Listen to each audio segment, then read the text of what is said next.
Dictation शुरू होगा 5 second बाद।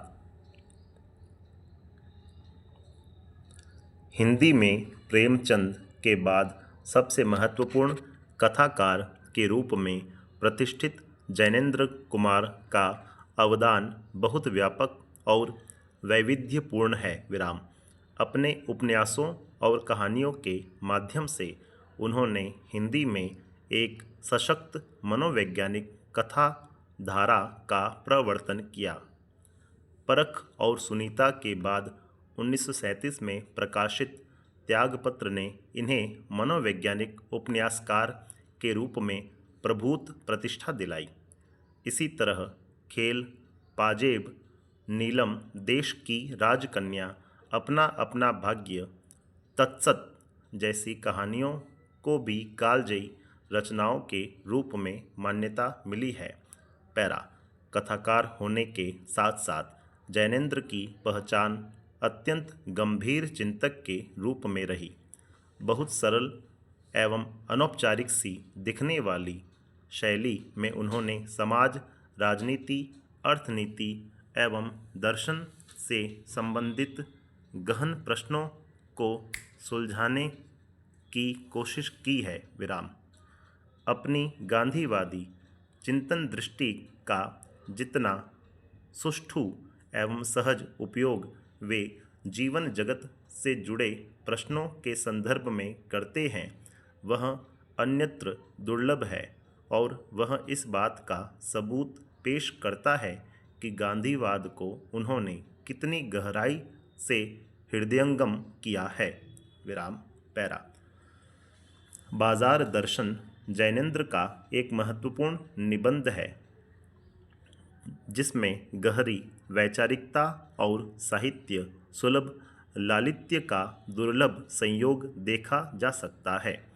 हिंदी में उपभोक्तावाद एवं बाजारवाद पर व्यापक चर्चा पिछले 1-1.5 दशक पहले ही शुरू हुई है, पर कई दशक पहले लिखा गया जैनेंद्र का लेख आज भी इनकी मूल अंतर्वस्तु को समझाने के मामले में बेजोड़ है।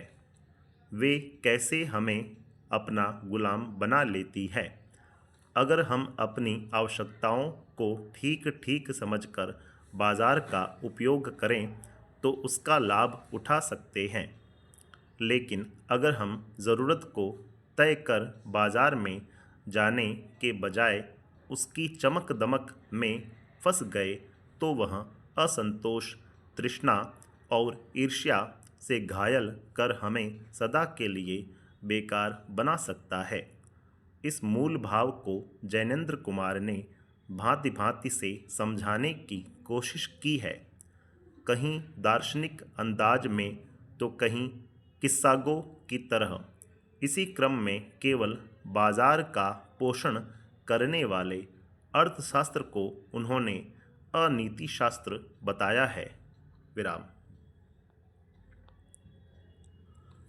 एक बार की बात कहता हूँ, मित्र बाजार गए तो थे, कोई एक मामूली चीज़ लेने पर लौटे तो एकदम बहुत से बंडल पास थे।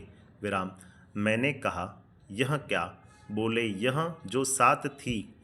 उनका आशय था कि यह पत्नी की महिमा है।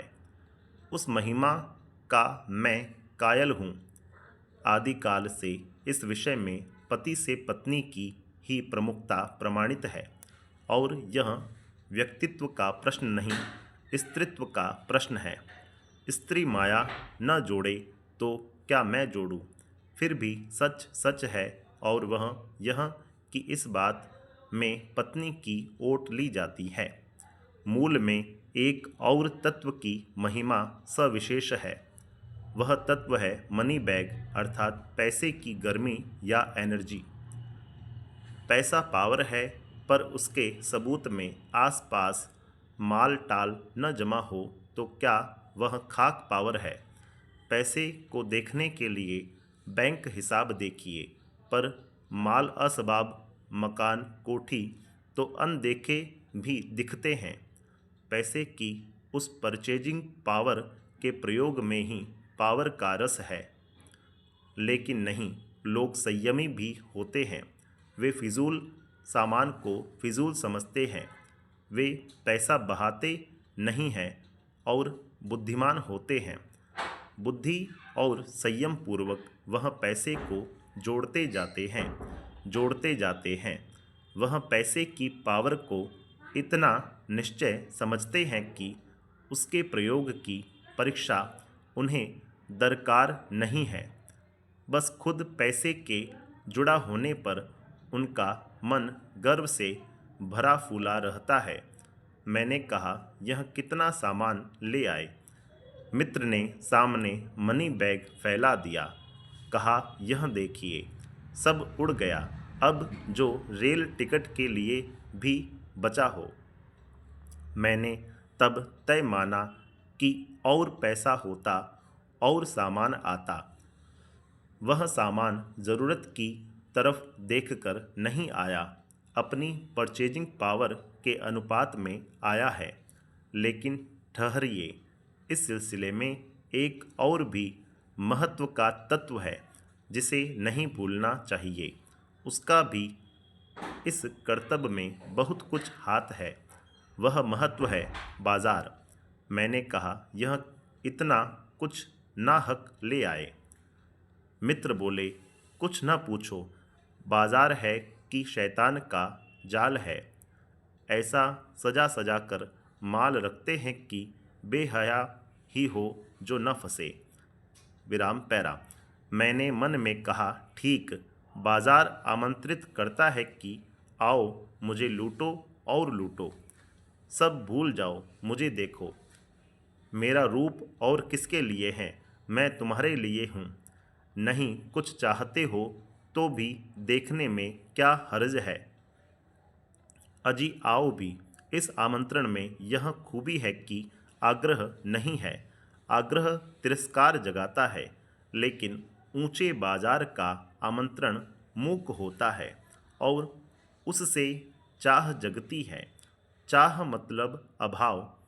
चौक बाजार में खड़े होकर आदमी को लगने लगता है कि उसके अपने पास काफ़ी नहीं है और चाहिए और चाहिए।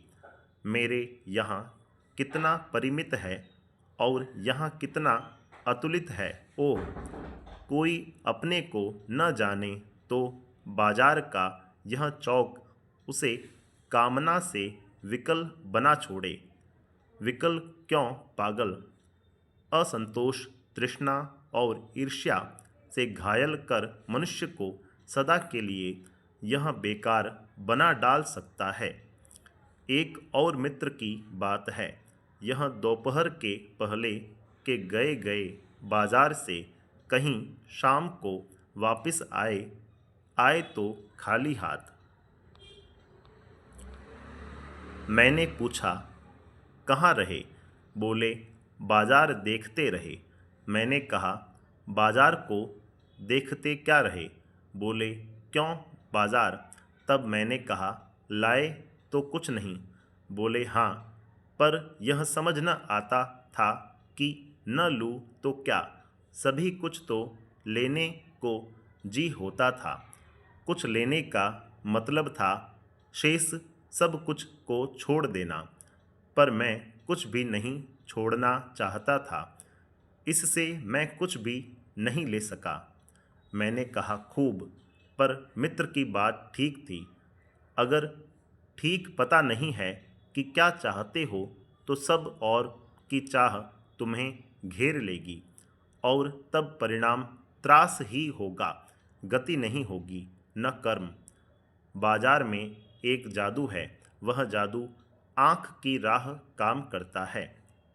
वह रूप का जादू है, पर जैसे चुंबक का जादू लोहे पर ही चलता है, वैसे ही इस जादू की भी मर्यादा है।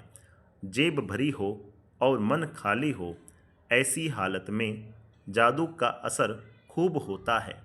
जेब खाली पर मन भरा न हो तो भी जादू चल जाएगा।